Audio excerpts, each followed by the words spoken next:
안녕하세요.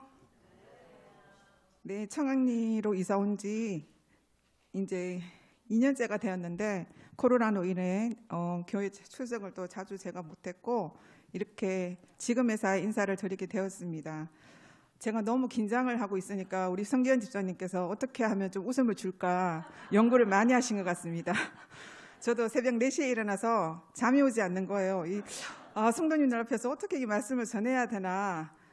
그래, 말씀을 또 전할 얘기를 좀 적고 너무 오랜만에 또 이렇게 성도님들 앞에 서니까 긴장이 돼서 제가 집에 있는 우황청심을 하나 먹고 왔습니다. 제가 오늘 이 자리에 선 이유는 제가 어떻게 이제 신앙을 받아들이게 되었는지 그 간증의 시간을 조금 하라고 해서 제가 오늘 이 자리에 서게 되었습니다. 저는 제 신앙 이제 얘기를 하려고 하면 제가 이제 또 어떻게 결혼하게 되었는지 그 얘기를 또 전해야 되거든요. 근데 저는 저희 시댁이 3남 6녀입니다. 3남 6녀인데 저희 남편이 이제 9번째예요. 저희 시어머니께서 10명을 낳으셨는데 제일 위에 신우님께서는 어릴 때 이제 돌아가셨다고 하더라고요.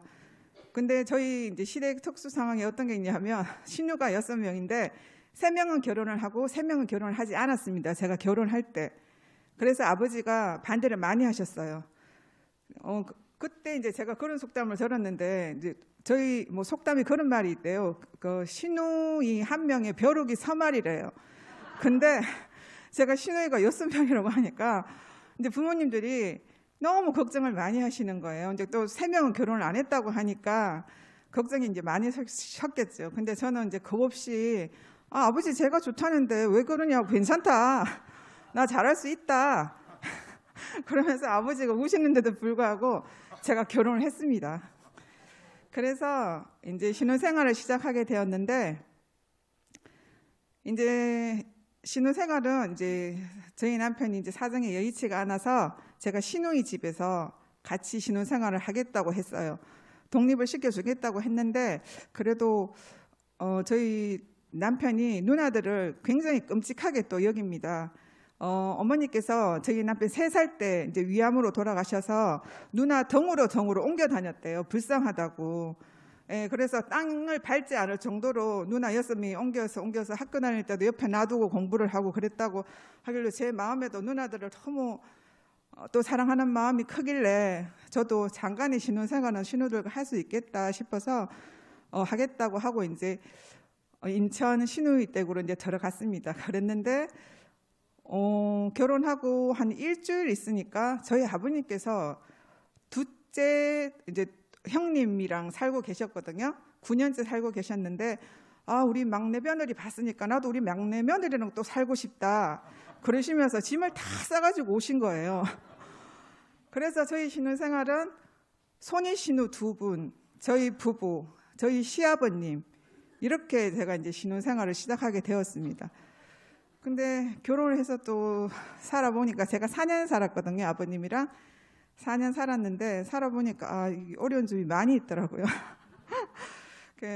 제가 여기서 다 일일이 말씀을 드릴 수는 없었지만 정말 많이 울었습니다. 베란다에 나가서 울고 우리 아버지가 왜 그렇게 반대를 하셨나, 아버지한테 죄송한 마음도 들고 여러 가지 일들을 제가 많이 겪었어요. 근데 겪었는데 그럴 때마다 제 바로 위에 형님이신 이제 온양에 살고 계시는데 형님이 재림 교인이셨어요. 근데 저는 그때는 재림 교인인지도 몰랐어요.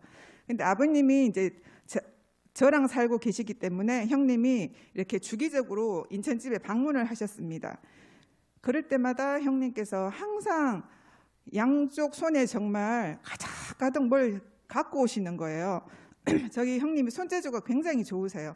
손뜨개도 잘하시고 빵도 잘 만드시고 막 육아도 집에서 미용사 일을 하시는데도 불구하고 그 바쁘신 와중에도 인천집을 방문할 때는 정말 아버님이랑 저희 인천 가족들을 위해서 그렇게 막 바리바리 싸가지고 오시는 거예요.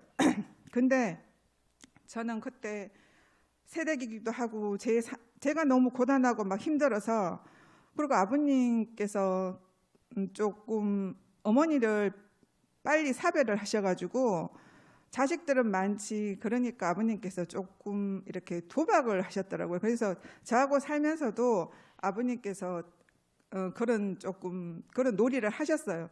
그러면 12시, 1시에 새벽에 들어오시는 거예요. 그러면 저는 그때까지 잠을 이룰 수가 없어요. 아버님이 들어오시지 않았기 때문에. 그때는 번호키도 없었고, 그리고 아버님이 열쇠를 갖고는 다니셨지만 시아버님이 귀가하지 않았는데 제가 잠을 잘 수가 없더라고요. 그 시누이하고 다 저희 남편은 그 다음 출근을 해야 되기 때문에 제가 기다리다가 아버님 진지를 찾아드리고, 아버님 제발 좀 빨리 오라고, 나 힘들다, 애기도 이렇게 울고 나를 힘들게 하는데, 하니까 아버님이 이제 막 돈을 또 잃으시니까 막 속이 상해가지고 저한테 막 하소연을 하시는 거예요. 그러면 아유 아버님 왜 그러냐고, 딸들한테 용돈 받아서 이런 걸 귀한 데 써야지, 우리 애들 뭐 옷이라도 사주고 과자라도 사주지 왜 그런 데 가서 돈 잃고 그렇게 속상해 하시느냐 하면서 아버님하고 막 또 새벽에 얘기를 나눠요. 그러면 아이미야 나 다음부터 안 할게, 또 막 그러시는 거예요. 그러면 그 다음날 또 가세요. 그런 생활을 하고 있었는데, 형님한테 제가 물어봤어요. 아니 형님은 어떻게 올 때마다 이렇게 힘드신 와중에도 이렇게 가족들을 위해서 이렇게 하시냐 이랬더니 형님께서 하신다는 말씀이, 동서 나는 교회를 다니는데 5번째 계명에 내 부모를 공경하라는 말이 있대요. 아 그래요? 이제 그렇게 이제 흘려들었어요. 흘려듣고 제가 이제 아버님과 4년 동안 살고 분가를 하게 되었습니다. 분가를 하게 됐는데, 분가를 하고 이제 남편 이제 일로 인해 가지고 제가 엄청난 이렇게 큰 충격을 또 받게 되었어요. 그래서 너무너무 힘들더라고요. 그걸 막 견디기가 너무너무 힘들어 가지고 제가 신경정신과에 입원을 했어요. 이게 어떻게 의학의 힘이라도 받아 봐야 될 것 같아서 이제 신경정신과에 입원을 했는데, 그 선생님께서는 한 달을 치료를 해야 된다고 그렇게 하셨는데, 그때 아이들이 6살, 4살이었어요. 그 아이들을 놔두고 시누이들이 보고 있었는데 집에 있을 수가 없었습니다. 그래서 이걸 정신력으로 이겨야지, 내가 약물로 의존해서는 안 되겠다, 그 생각이 들더라고요. 그래서 선생님 저 퇴원시켜 달라고 그렇게 하고 나와서 형님한테 전화를 했습니다. 형님, 나 형님 다니는 교회에 다니고 싶다, 나 형님 교회에 데려다 주세요. 그랬더니 저희 형님이 거주에 올라오셨어요. 올라오셔서 제가 이제 그때 분가를 해서 서울 온수동에 살고 있었는데, 동서가 그때 오류동 교회가 있었고 경기도 부천에 역곡교회가 있었습니다. 딱 중간이라서 동서가 어느 교회로 출석을 하면 좋을까 이렇게 알아보시고 저를 경기도 부천에 있는 역곡교회로 저를 데리고 가셨어요. 제 손을 잡고.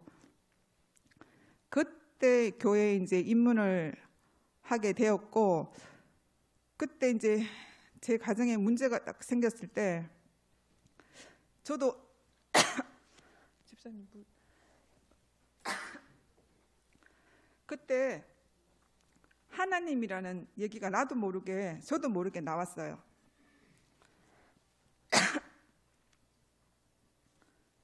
죄송합니다. 자꾸 기침이 나와서.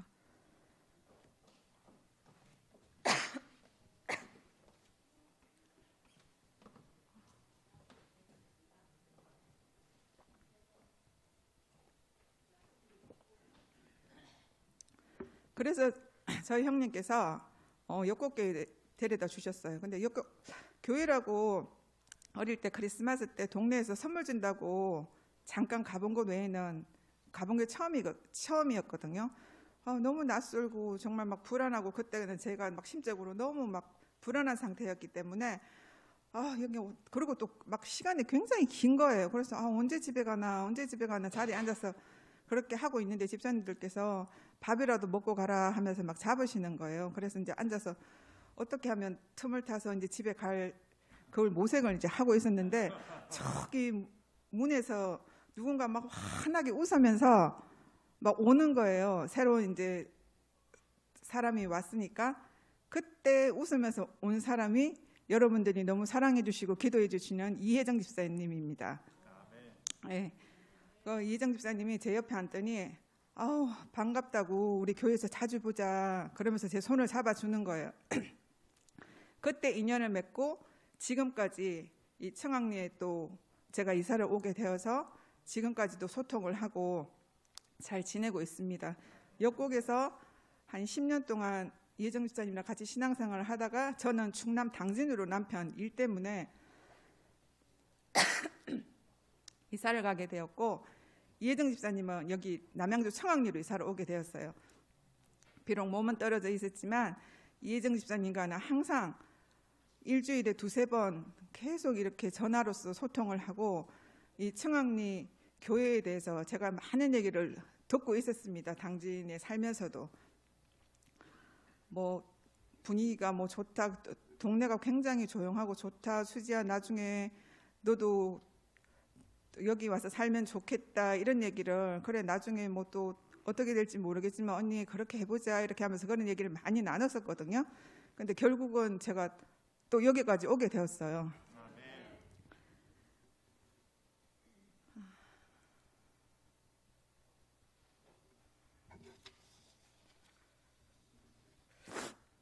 제가 이제 교회를 다니면서 저는 교회에 대해서 아무것도 모르잖아요. 모르는데 그냥 저희 형님은 저에게 동서 교회 한번 가보자 이런 말씀하시지 않으셨지만 행동으로 보여주셨고 또 저희 조카들이 그때는 주 5일 수업제가 아니었는데도 불구하고 저희 형님은 아이들을 다 안식일을 준수를 하고 있더라고요. 그래서 저도 그때 저희 큰딸이 이제 초등학교 입학을 앞두고 있었어요. 그래서 형님 하는 대로 그냥 형님이 하는 대로 그냥 따라해야 되겠다. 그냥 그 생각이 들더라고요. 근데 저희 이제 저희 형님은 사실 핍박을 많이 받으셨대요. 이상한 교회 다니면서 뭐 그렇게 한다고 아버님이나 시누이들한테도 많이 이렇게 핍박을 받으셨는데 저는 이제 형님이 그 길을 많이 닦아 놓으셨기 때문에 또 모범을 보여주셨기 때문에 제가 저희 아이들 안식일 준수를 한다고 했을 때 저희 남편이 그렇게 완강하게 거부는 하지 않았어요. 저희 조카들이 또 바르게 저희 형님의 이제 사돈분이 전 36대 김기곤 총장님이세요. 둘째 며느리가 저희 이제 시댁 조카거든요. 워낙 아이들도 또 믿음이 바르고 잘 자라서 그래도 시댁에 우리 형님께서 모범을 많이 보여주셨어요. 그래서 비록 시댁이 신앙을 하지는 않지만 저희 재림교회에 대한 언니랑 저 막내 올케가 다니는 저 안식일 교회는 사람들이 정말 참 좋다 그런 이미지가 있더라고요. 있고 그래도 교회를 가게 된다면 언니나 막내 올케가 다니는 교회로 가는 게 좋지 않겠나 그런 얘기 정도는 할 정도로 굉장히 완강했었는데 그 정도로 이제 말씀이 이제 많이 변했어요. 저도 그렇게 형님 따라서 그냥 학교를 보내지 않았어요. 담임 선생님을 찾아가서 선생님 저희 가정은 이렇게 토요일 날 교회를 가는 집입니다. 이렇게 하니까 선생님도 당스럽죠. 무슨 토요일 날 애를 학교를 안 보내고 교회를 가냐고 이렇게 말씀을 하셨는데 저는 이제 초등학교 6년 동안 이제 그렇게 아이를 토요일 날 이제 교회를 데리고 가고 한 달이 지나면 항상 제가 자필로 편지를 썼습니다. 담임 선생님께 제가 추구하는 교육은 이런 거고 이제 신앙 안에서 제 자녀를 이렇게 키우고 싶습니다. 이렇게 하면서 편지를 썼더니 다행히 또 저희 아이들이 이렇게 말썽도 부리지 않고 성실하게 이제 학교 생활을 해주어서 선생님도 그렇게 거부 반응 없이 토요일 날 뭐 과제가 있다든지 그런 거는 이렇게 친구를 통해서 또 알려주게 하셨고 또 학교 홈페이지에 이렇게 올려주고 그러셔서 다행히 이제 잘 학교를 다닐 수 있게 되었습니다.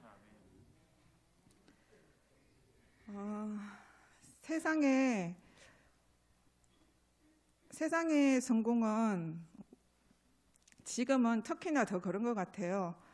돈을 많이 벌고 돈이 많으면 부자라고 하잖아요. 그러면 성공했다 이꼬로 성공이라고 말을 하는데 제가 올라가서 어떤 말씀을 드려야 되나 가만히 제가 살아온 이렇게 시간들을 보니까 저희 남편이 한 번씩 이제 그런 얘기를 하거든요. 만약에 내가 언진 엄마한테 고통을 주지 않았다면 너 하나님 몰랐을 거야. 그 말을 해요. 그래서 그 말 참 듣기가 불편하네. 제가 성도님들 앞에서 말씀드린 좀 그렇지만 입을 확 때려버리고 싶다고. 당신 때문에 내가 겪었는 고통이 얼만데, 그래 근데 나도 만약에 내가 고난과 고통이 없었다면 하나님을 몰랐을 수도 있다. 돌아보면 굽이굽이 정말 하나님의 은혜인 것 같아요. 네, 정말 세상의 성공은 돈이 많아야 성공이라고 하지만 우리 여기 앉아 계시는 성도님들, 저 그래도 예수님을 알고 이 자리에 있다는 게 성공이라고 생각합니다. 그리고 제가 또 몇 주 전에 모르는 전화가 한 통 제 핸드폰으로 오는 거예요. 그래서 모르는 전화는 제가 또 잘 안 받는데 이상 그날은 받고 싶었어요. 딱 받았더니 복수지, 나 누군지 알겠어? 이러시는 거예요. 그래서 저도 목소리가 딱 귀에 익어서 집사님! 이렇게 성함을 대면서 이렇게 말했더니 나 기억하네? 알죠 집사님. 이랬더니 집사님께서 하시는 말씀이 역곡교회에서 만난 우리 여집사님인데 헤어진 지가 이제 한 15년 정도 되었거든요. 근데 저를 굉장히 찾았대요. 제가 너무너무 보고 싶었대요. 그래서 제가 그렇게 보고 싶었냐고, 제가 뭔데 집사님 그렇게 찾으셨냐고 했더니 아니 복수지 전화번호를 어제 알게 되었는데 내가 그 전화번호를 받고 첫사랑 애인을 찾았는 것처럼 가슴이 두근두근 됐대요. 그래서 제가 막 가슴이 울컥한 거예요. 집사님 제가 뭐라고 그렇게 보고 싶었냐고. 너무 죄송합니다 집사님. 제가 먹고 살기 바빠가 집사님 잊고 살았어요. 집사님 너무 죄송해요. 앞으로 전화 연락 자주 드리겠습니다. 그랬더니 아니야 괜찮아 그러면서 전화번호를 주고 받았거든요. 그러니까 헤어진 지 이렇게 오래되어도 저를 기억해서 기도해 주시는 우리 집사님들, 성도님들 계시고, 또 항상 제 신앙생활에서 함께 했던 우리 이혜정 집사님, 그리고 제가 아버지가 계셔서 대구를 방문하는 것도 있지만 항상 저를 정말 너무 그리워하고 좋아해 주는 저 50년 지기 친구들이 있어요. 제가 동대구역에 KTX를 타고 내려가면 그때부터 저를 픽업해서 제가 남양주로 돌아올 때까지 저희 친정으로, 저희 집으로, 대구 명소들 이런 데 가면서, 그리고 제가 또 돈을 쓰려고 하면 친구들이 못 쓰게 해요. 대구까지 왔는데 네가 왜 쓰냐고, 우리가 다 해준다면서 그렇게 해서 저를 또 동대구역까지 데려다주는 친구들이 있습니다. 정말 너무너무 사랑을 많이 받고, 제가 옛날에는 이 복시라는 성이 굉장히 희귀성이라서 학교 다닐 때는 선생님이 출석부를 부를 때 복수지 이러면 친구들이 막 저 복시다 이러면서 막 놀리는 거예요. 그래가지고 제가 막 엎드려 울었어요. 나 왜 복시야 진짜. 그래가지고 막 너무 부끄럽더라고요. 그래가지고 아버지가 술 드시고 오시면 항상 저한테 저희 삼남매를 이제 앉히셔가지고 너희는 면천복시 38대 손이다. 여기부터 이제 삼강 오륜을 가르치셨어요. 어른을 공경해야 되고, 정말 지겹게 그 공부 많이 했습니다. 네, 그렇게 했는데 정말 제가 하나님을 알았기에 이 자리에 지금 있을 수 있고, 또 하나님을 알게 해준 저희 교회로 인도해 주신 저희 형님, 지금은 그렇게 왕래를 안 하고 지나는데 손윗동서가 저랑 12살 차이가 나는데 형님이랑 정말 이렇게 형님이 저를 신앙 안에서 많이 보살펴 주시고 항상 격려해 주시고 우리 동서 너무 예쁘다, 우리 동서에 너무 예쁘다 그러면서 항상 그렇게 격려를 많이 해주셨습니다. 비록 저도 넘어지고 엎어지고 정말 일어나고 싶지 않을 때도 있었지만 그때 항상 손을 내밀어 일으키시는 우리 주님이 있다는데 너무 감사드리고 주님을 알고 사는 것에 또 한 번 감사드립니다. 청학리에 또 출석하게 되었고 앞으로 우리 성도님들 제가 또 마스크를 끼고 있고 아직까지도 얼굴을 제대로 모르는 분들이 많이 있습니다. 제가 이제 소그룹을 하면서 우리 소그룹반 식구들이 정말 이제 이렇게 또 따뜻하게 해주시고 이렇게 해서 이제 조금 이렇게 얘기도 하고 이제 이렇게 하고 있는데 앞으로 점차 더 이제 또 알아가고 또 일원으로서 열심히 하는 성도 되기를 바라고 많은 기도해 주시길 바라겠습니다. 감사합니다. 네? 얼굴 벗으라고요?